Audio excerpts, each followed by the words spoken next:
Então, bom dia a todos os irmãos. Esta pregação de hoje vem na sequência de outra que já fiz. O tema que estou a tratar é a oração do Pai Nosso. E antes de mais eu gostaria de ler novamente a passagem base, que é Mateus 6, 6 a 13. E diz assim: Mas tu, quando orares, entra no teu aposento, e fechando a tua porta, ora a teu Pai que está em secreto, e teu Pai que vê em secreto te recompensará publicamente.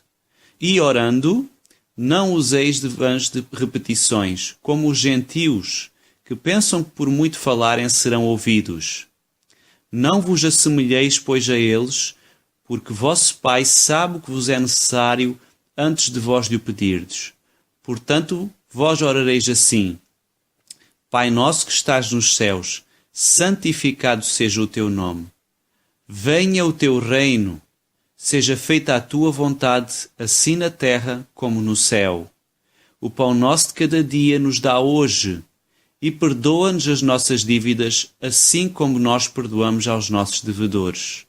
E não nos conduzas à tentação, mas livra-nos do mal, porque teu é o reino, e o poder, e a glória para sempre. Amém.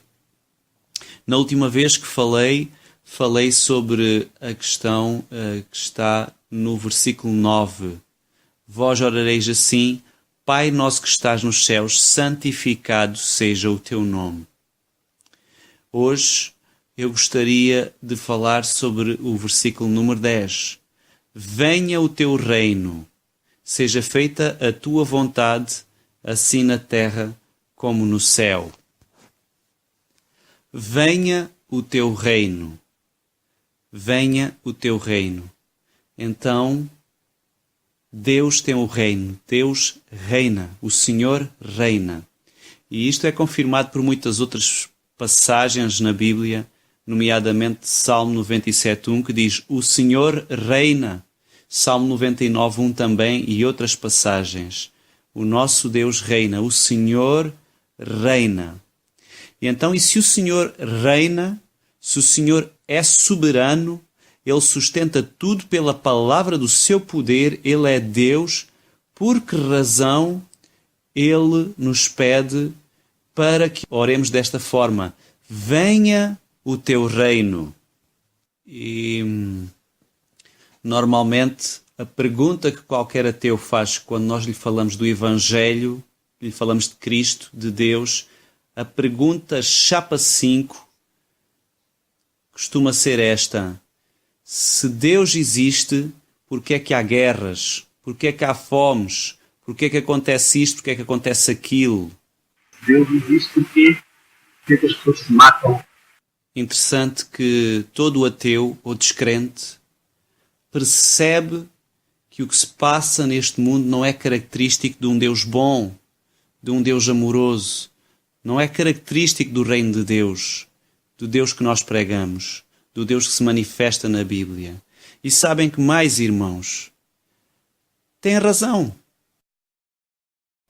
Quando lemos: venha o teu reino, seja feita a tua vontade, assim na terra como no céu, isso significa que ainda não é feita a sua vontade aqui como ela é feita no céu. Neste momento, a vontade de Deus nesta terra ainda não é feita da mesma forma que ela é feita nos céus. A Bíblia nos diz, em 2 Coríntios 4:4, que Satanás, ele é o Deus deste século, o Deus desta era. O Deus desta era é Satanás. Diabo. O Deus desta era. E, na verdade, o nosso Senhor é soberano. O nosso Deus, o Deus de Abraão, o Deus de Isaac, o Deus de Israel, Pai de nosso Senhor Jesus Cristo, Ele é o soberano Senhor. Ele reina e Ele é Deus. Mas a verdade é que a Bíblia nos mostra que Satanás é o Deus desta era, o Deus deste século. Como é que isto aconteceu? Porquê é que é o diabo o Deus deste século? Porquê é que Jesus Cristo não reina ainda? O reino de Cristo, a Bíblia diz que o seu reino ainda vai vir. Ele vai reinar por 1000 anos nesta terra. Nessa altura não vão haver doenças, não haver guerras, não vai haver fome, vai haver paz. E depois disso ele fará novos céus e nova terra. E aquilo que Jesus nos diz, e que a Bíblia nos diz, é que Satanás, depois, nesse tempo, ele será preso, ele será amarrado durante um espaço de 1000 anos. E quando Deus criar novos céus e nova terra, Satanás será lançado finalmente no lago de fogo e enxofre. Aí será o seu juízo final. E quando ele fizer novos céus e nova terra e reinar para sempre, Satanás será lançado num lugar que se chama o lago de fogo e enxofre, que foi criado especificamente para Satanás e os seus seguidores. Então o que é que se passou para que neste momento não esteja Deus a reinar aqui, tal como no céu? Por que razão temos que dizer e orar, venha a nós o teu reino? No Salmo 115:16 diz assim: os mais altos céus pertencem ao Senhor, mas a terra a confiou ao homem. Ao homem. Eu gostaria que fôssemos à criação ver um pouco do que se passou. Gênesis 1:26. E diz assim: e disse Deus, façamos o homem à nossa imagem. Porquê é que diz façamos no plural? Porque Deus são várias pessoas numa perfeita união. Deus Pai, Deus Filho e Deus Espírito Santo. Deus nunca esteve só. Irmãos, o reino de Deus não é um reino de solidão. E domine. Gostaria que prestássemos atenção a esta palavra. Domine sobre os peixes do mar e sobre as aves e sobre todos os répteis. Quem é que tinha a responsabilidade de dominar sobre toda a terra? O homem. E sobre todo o réptil que se move sobre a terra. E criou Deus o homem à sua imagem. A imagem de Deus o criou. Macho e fêmea os criou. E Deus os abençoou e lhes disse, frutificai-vos e multiplicai-vos, e enchei a terra, e sujeitai-a, e dominai. Dominai. Sobre os peixes do mar, sobre as aves dos céus, e sobre todo o animal que se move sobre a terra. E um pouco mais à frente, no capítulo 2, versículo 15, diz: e tomou o Senhor Deus o homem e o pôs no jardim do Éden para o lavrar e o guardar ou proteger. Curioso que o homem não estava confinado só ao Éden. Toda a terra estava debaixo do seu domínio. Ele devia dominar. Ele deveria dominar. Deus disse que enchei toda a terra. Dominai toda a terra. Deus colocou lá o jardim, mas o homem não estava confinado ao jardim. Ele devia de dominar toda a terra. Então o que é que acontece? Deus é Senhor, reina sobre os mais altos céus. Ele é o Criador, o sustentador de tudo. E decidiu criar alguém à sua imagem e semelhança, parecido com Deus, em alguns aspectos. Parecido. E curioso é que, tendo Deus criado o homem parecido a Deus, Deus decidiu dar-lhe um bocadinho da sua glória. O Senhor, que é dominador, que comanda tudo, deu poder ao homem. Sobre o quê? Sobre a criação, sobre a terra. Dominarás. Em Salmos 8, 4, diz que é o homem mortal para que dele te lembres, e o filho do homem para que o visites. Pois pouco menor o fizeste do que os anjos, e de glória e de honra o coroaste. Fazes com que ele tenha domínio sobre as obras das tuas mãos. Tudo puseste debaixo de seus pés. Interessante, irmãos. Deus partilhou um pouco da sua glória connosco, com a humanidade. Mas Deus deu-nos uma responsabilidade. Versículo 16, Gênesis 2, versículo 16 e 17.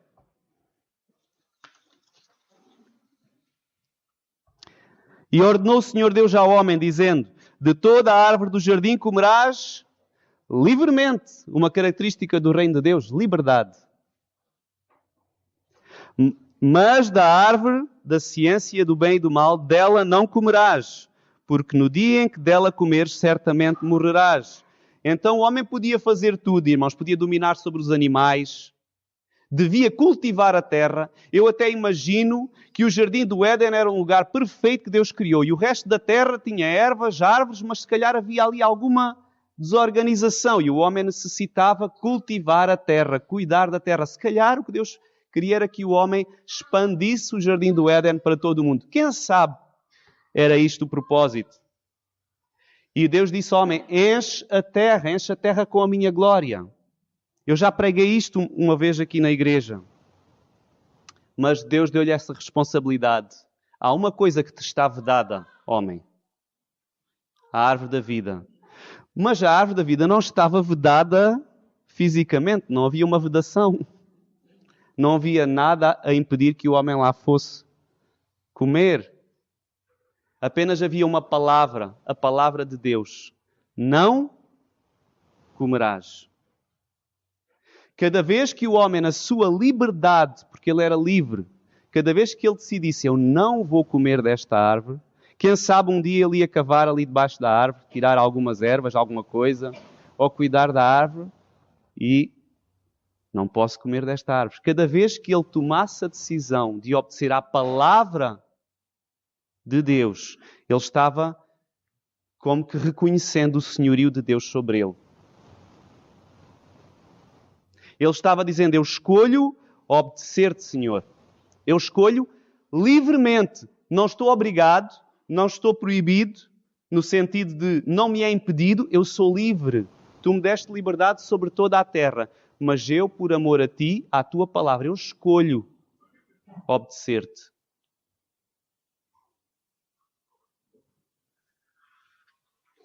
O homem era como que o rei da terra, mas tinha alguém acima dele, Deus.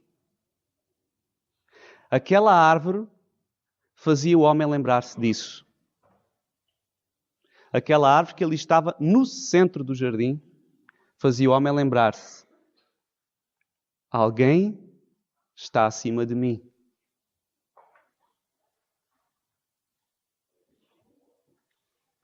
Deus conhece o bem e o mal. Eu não conheço. Deus disse: no dia em que comeres desta árvore, morrerás. E mais tarde, a serpente diz ao homem, que conhecerás o bem e o mal. Então, Deus está acima de mim. E agora vejamos o que acontece. Gênesis 3.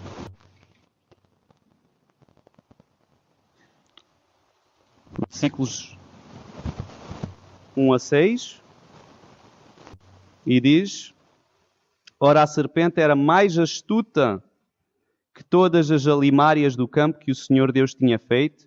E disse esta à mulher: é assim que Deus disse: não comereis de toda a árvore do jardim? E disse a mulher à serpente: do fruto das árvores do jardim comeremos, mas do fruto da árvore que está no meio do jardim, disse Deus, não comereis dele, nem nele tocareis, para que não morrais.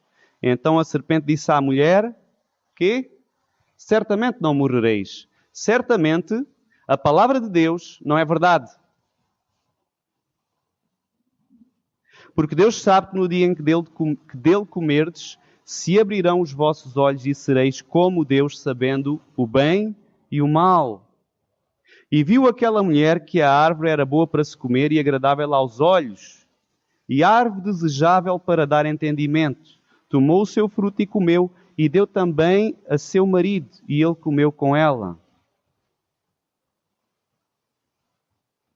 E mais tarde, no versículo 12, quando Deus vem ter com o homem e diz que fizeste, Adão disse: a mulher que me deste por companheira, ela me deu da árvore e comi. A desculpa do Adão. E a mulher disse, onde é que está? Versículo 13. Disse a mulher: a serpente me enganou e eu comi. E isto eu tenho pensado, a questão me enganou. Enganou-me. O homem e a mulher foram enganados pela serpente. Isto fez-me pensar, irmãos. Já alguém aqui se sentiu enganado por alguém? Já ouviram aquela frase ou já pensaram: aquele sacana enganou-me, já levou a melhor sobre mim? Já vos aconteceu? É interessante, quando alguém é enganado, é derrotado, num certo aspecto. Quando alguém te engana, o que é que tu sentes? Já levou a melhor sobre mim. E é interessante que a Bíblia diz, em 2 de Pedro 2,19, eu não vou abrir muitas passagens porque o tempo é curto, os irmãos depois podem ver em casa. Em 2 de Pedro 2,19, a Bíblia diz: porque de quem alguém é vencido, do tal faz-se também servo. De quem alguém é vencido, do tal faz-se também servo. O homem que era rei, senhor sobre a terra, foi enganado pela serpente, foi vencido pela serpente. E o que é que ele se fez? Servo.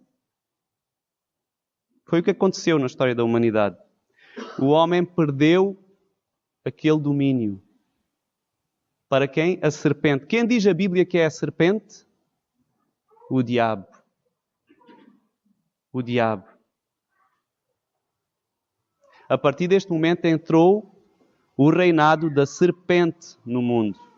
E eu gostaria de dizer estas coisas entre aspas, irmãos, porque há muito mistério no meio de tudo isto e eu não quero dizer que sei tudo. Eu vou falar aquilo que sei. Entrou a corrupção no mundo.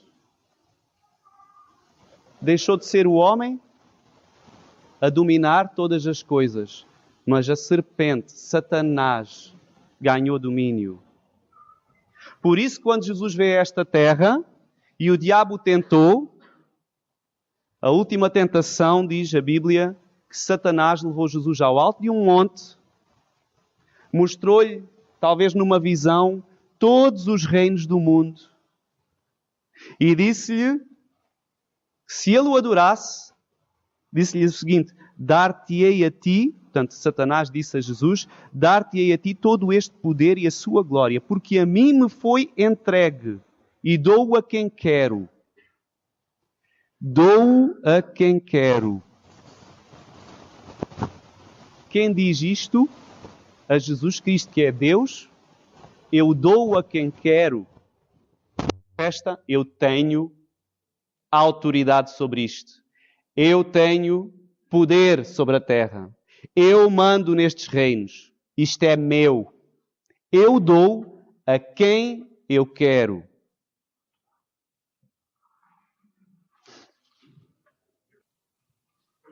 Reino. Reino da serpente. E sabem, irmãos, eu penso que a raiz da idolatria, nós falamos muito de idolatria, adorar imagens. Eu penso que isto está relacionado com a idolatria. O homem era rei, era a imagem de Deus. Nesta terra, onde está a imagem de Deus? Cada um de nós somos a imagem de Deus. Não há outra imagem de Deus. Somos nós. Nós somos a imagem de Deus. Mas quando a imagem de Deus é vencida, isto é idolatria. Quando um homem se dobra perante a criatura, o homem que era o rei desta terra, num certo sentido, dominava, quando ele se dobra perante uma imagem, perante uma coisa criada, isto é idolatria. Isto entristece profundamente o coração de Deus. A imagem de Deus se prostrar perante algo. E a verdade é que ao longo da história, irmãos, olha, só na Índia existem milhões de deuses que são adorados. Na Índia, milhões de deuses recebem a adoração do homem.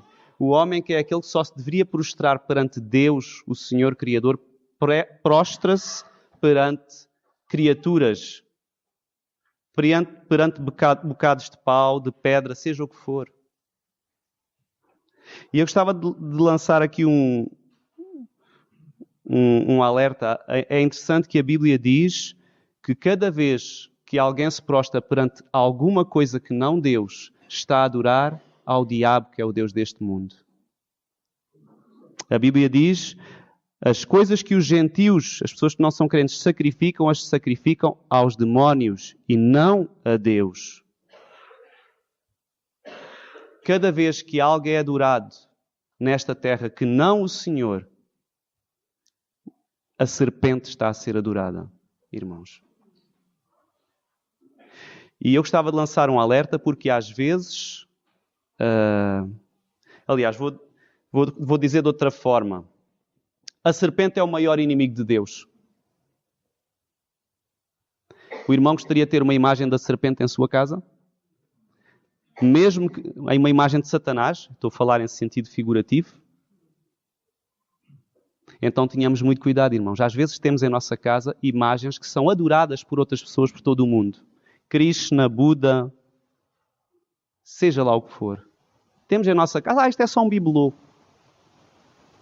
Tens ali uma imagem de alguém que mete Deus em ciúmes. Tu podes não adorar.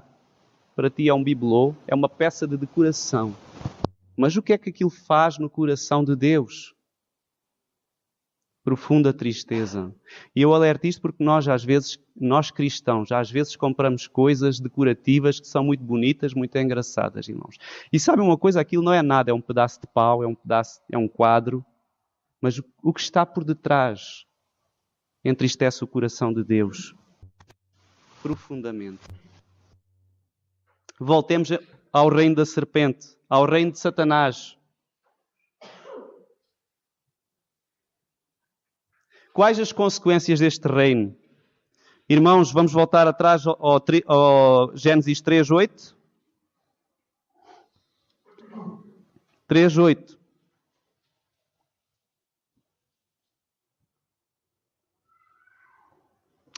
E ouviram a voz do Senhor Deus que passeava no jardim. Deus costumava passear no jardim, conversar com o homem. Havia uma amizade, um relacionamento. Ouviram a voz do Senhor Deus que passeava no jardim pela viração do dia. Escondeu-se Adão e sua mulher da presença do Senhor Deus entre as árvores do jardim. E esconderam-se, irmãos. Uma consequência direta da entrada deste reino é que o relacionamento entre Deus e o homem ficou quebrado. E não foi porque Deus se afastasse do homem. O homem é que se afastou de Deus. Algo mudou no coração do homem. Não foram criadas nenhumas barreiras à volta do homem. O homem não foi amarrado ali a nenhuma árvore. Algo aconteceu no coração do homem. Escondeu-se. E quando Deus diz, no versículo 9, e chamou o Senhor Deus a Adão e disse-lhe: onde estás? E ele lhe disse: ouvi a tua voz soar no jardim e tive medo, porque estava nu e escondi-me. Medo. Alguma vez, irmãos, eu não encontro em Gênesis, antes deste momento, esta palavra medo. O medo entrou no mundo. Com o reino de quem? Da serpente. Não foi só o medo, irmãos. Se virmos o versículo 17,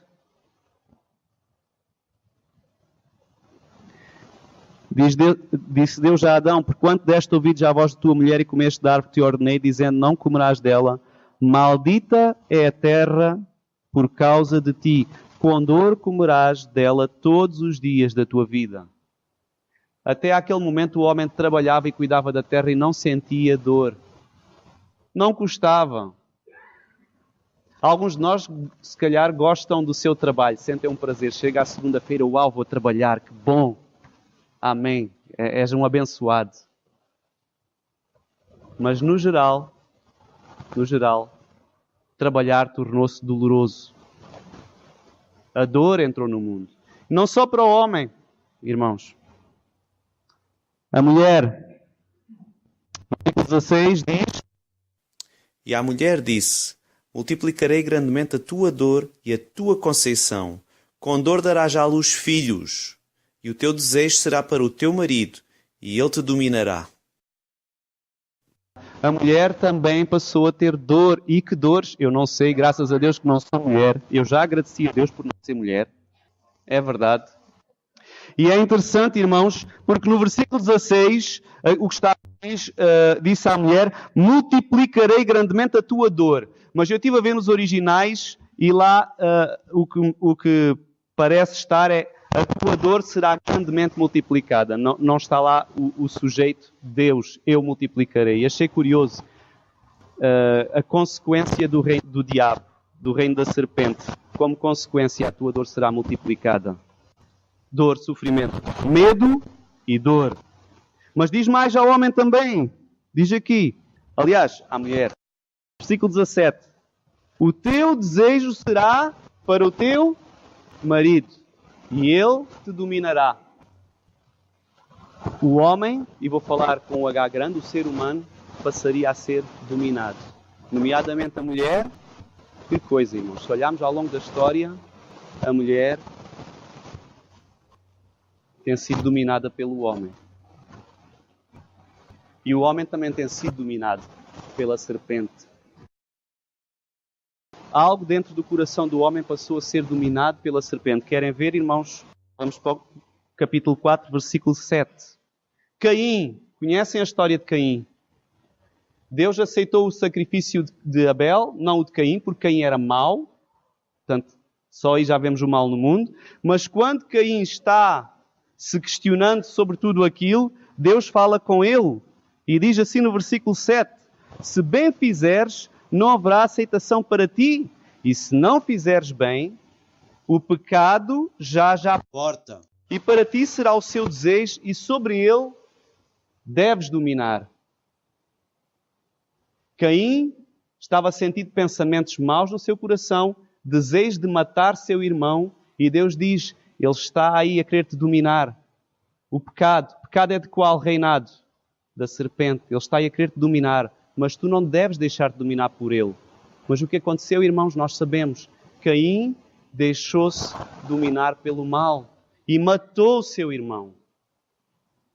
Onde é que eu quero chegar com tudo isto? O homem perdeu o poder que tinha sobre a natureza, sobre o mundo, mas acima de tudo, irmãos, perdeu o poder de controlar o seu coração. O coração do homem foi corrompido. A Bíblia diz que o coração do homem estava cheio de maldade. Tanto que algum tempo mais tarde Deus manda o dilúvio e destrói grande parte da raça humana. A terra se encheu de violência. O coração do homem é mau continuamente. Irmãos, nós temos uma dualidade. Por um lado, fomos criados à imagem de Deus. Temos algo de Deus em nós. Somos capazes de fazer coisas tão boas, tão nobres, mas ao mesmo tempo, outras coisas tão terríveis, irmãos. Esta é a causa do mal no mundo, irmãos. Eu não sei se a ciência tem uma explicação para a maldade. Já vi muitos debates em que discutem como é que o mal vem no mundo, e o mal é fruto do ambiente onde tu estás inserido. Tu és o ambiente, passa-te, mas como é que entrou? O ambiente teve que começar em alguma altura. A Bíblia explica, irmãos. Começou com Satanás, com a serpente. E este reinado está no mundo, irmãos.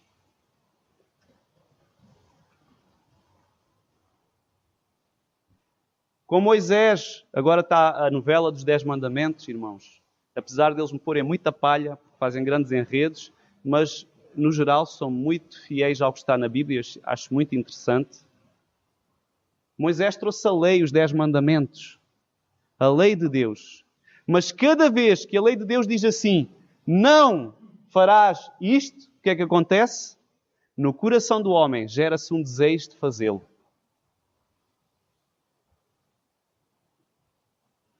Uma vez vi um vídeo cómico, mas que parece que foi feito realmente, Num prédio puseram junto às campainhas, aos botões de campainha, um botão a dizer: não pressionar aqui, por favor.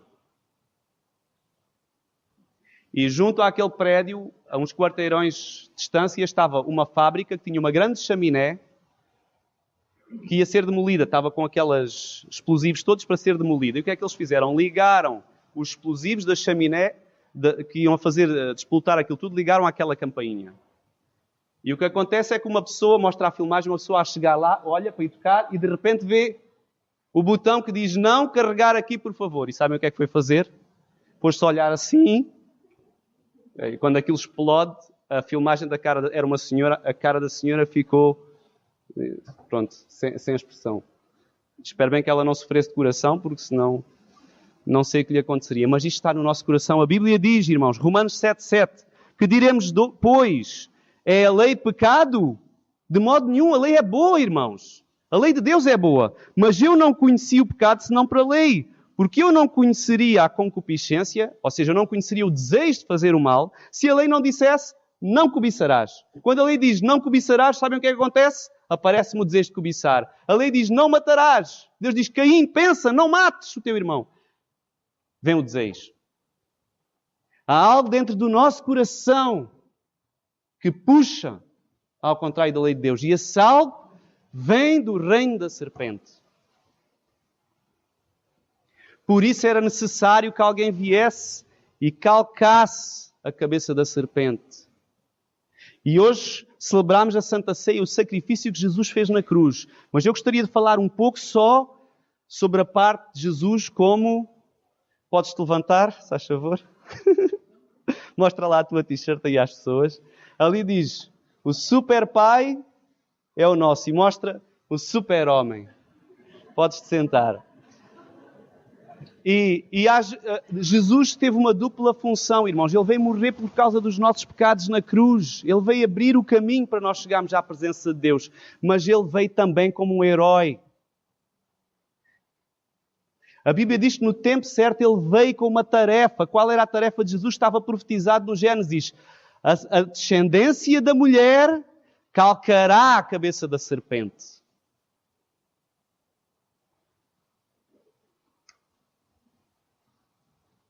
Querem uma evidência disso, irmãos? Uma curiosidade. Quando Jesus andou sobre esta terra, uma coisa que Ele fez, quando foi ao deserto para ser tentado, Ele disse a Satanás, vai-te, Satanás. E o que aconteceu? Satanás não foi? Foi-se embora. Com endemoniados, cada vez que Jesus se cruzava com um endemoniado é uma pessoa que é habitada por um demónio, por um ser do reino da serpente. Jesus disse, sai. O que é que acontecia? Não sai. É isso que acontecia? Não sai. Este reino é meu, eu dou a quem quer, não sai. Era isso que acontecia, irmãos. Quando Jesus disse, sai, saiu. Nunca em toda a Bíblia, irmãos, até Jesus vir, alguém expulsou um demónio. Nunca. Houve curas, profetas, Elias, Eliseu fizeram grandes sinais. Moisés, todos aqueles sinais que ele fez no Egito e o abrir do mar. Tantos sinais que há no Antigo Testamento. E Naamã, curado da lepra. Temos tantos sinais. Mas não vemos registado no Antigo Testamento que alguma vez alguém tenha expulsado um demónio. Temos, sim, uma passagem onde Jesus, é em Lucas 11:19, onde Jesus diz, e se eu expulso os demónios por Belzebu, por quem os expulsam vossos filhos? Eles, pois, serão os vossos juízos. Esta é a única passagem que nós encontramos referente a alguém que expulsasse demónios antes de Jesus o fazer. Não sabemos se estes filhos dos fariseus expulsavam efetivamente demónios ou se o tentavam fazer. Provavelmente os expulsavam, mas não vemos na Bíblia, no Antigo Testamento, um caso de uma autoridade como a de Jesus Cristo. Jesus tinha uma autoridade inquestionável. Ele expulsava os demónios com uma só palavra. Ele tinha uma autoridade implacável. E Jesus chega e diz, é chegado a vós o reino de Deus. E para comprovar isso, ele expulsa Satanás. Ele expulsa os demónios. Sua autoridade contra Satanás não falhava. Era colossal, era inquestionável. Por isso, é que os fariseus ficavam tão perplexos com aquilo que se passava porque eles não criam quem ele era, quem dizia ser. Ele venceu Satanás. Ele calcou a cabeça de Satanás ao morrer na cruz. Morrer na cruz, a morte de Jesus na cruz não foi uma derrota, irmãos. Foi uma vitória. Jesus disse: mas se eu expulso os demónios pelo dedo de Deus, certamente a vós é chegado o reino de Deus. Quando o valente guarda armada a sua casa, em segurança está tudo quanto tem. Mas sobrevindo outro mais valente do que ele, e vencendo-o, tira-lhe toda a armadura em que confiava e reparte os seus despojos. Irmãos, o valente tinha vencido o homem, a serpente, Satanás. Guardava armada a sua casa. Eu dou o meu reino a quem eu quero. Mas sobreviu outro mais valente que ele, Jesus Cristo. E venceu. Venceu na cruz. Jesus morreu, mas ressuscitou. A Bíblia dá a entender que Satanás tinha de alguma forma na sua mão o poder da morte e o poder do inferno. Eu não sei como é que ele, nesta esfera espiritual, aconteceu Satanás ter tal poder em suas mãos da morte e do inferno. Mas a verdade, em Apocalipse 1,18, Jesus Cristo diz assim: eu que vivo e fui morto, mas eis aqui estou vivo para todo o sempre. Amém. E tenho as chaves da morte e do inferno. E a Bíblia diz que quando Jesus morreu, ele desceu aos lugares mais profundos, ao inferno. Diz que pregou aos espíritos em prisão, e eu não sei mais o que Jesus fez, mas uma coisa eu sei. Quando ele voltou, eu creio que ele trouxe nas suas mãos as chaves da morte e do inferno.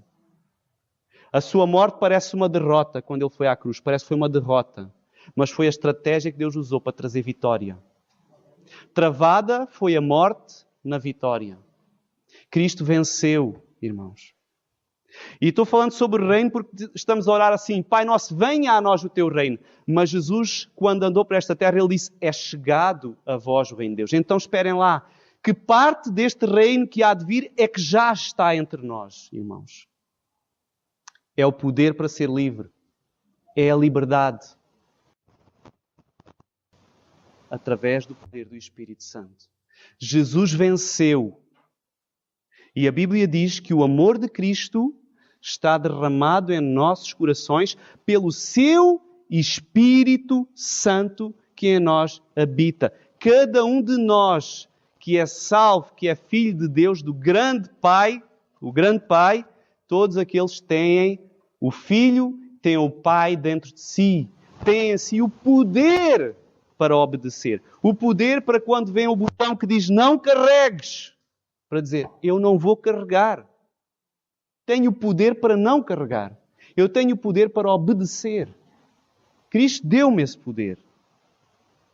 A Bíblia diz que Cristo nos tirou da potestade das trevas e nos transportou para o reino do Filho do seu amor. Irmão, o irmão sabe que onde o irmão está sentado, aí está o reino de Deus? O rei deste mundo, o Deus deste século, é a serpente, é o diabo. Mas onde quer que tu estás, aí está o reino de Deus. Lá onde a Margarete estava, está o reino do diabo, guerras. Aquilo não é de Jesus. Matar, destruir, não. Mas onde a Margarete estava, naquele pedacinho, estava o reino de Deus. E por isso Jesus disse: ide, fazei discípulos de todas as nações, ensinai, batizando-os em nome do Pai, do Filho e do Espírito Santo. Ide, encham a terra. Agora vocês têm o vosso legado de volta. Vão, preguem o Evangelho. Onde quer que eu estou, irmãos, aí pode ser o reino de Deus. Eu vou na rua, se vejo um mendigo, é a vontade de Deus que aquela pessoa mendigue, que aquela pessoa tenha a sua imagem rebaixada, mal vestido, cheirando mal. Não é. Eu posso fazer algo. Eu posso fazer algo. O irmão pode fazer algo. Onde há guerras, podemos fazer algo. Há irmãos e outras pessoas por todo o mundo que sofrem e nós podemos fazer algo.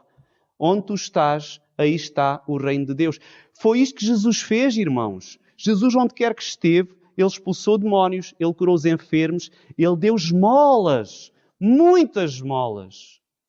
Ele ajudou e hoje Cristo habita dentro de nós.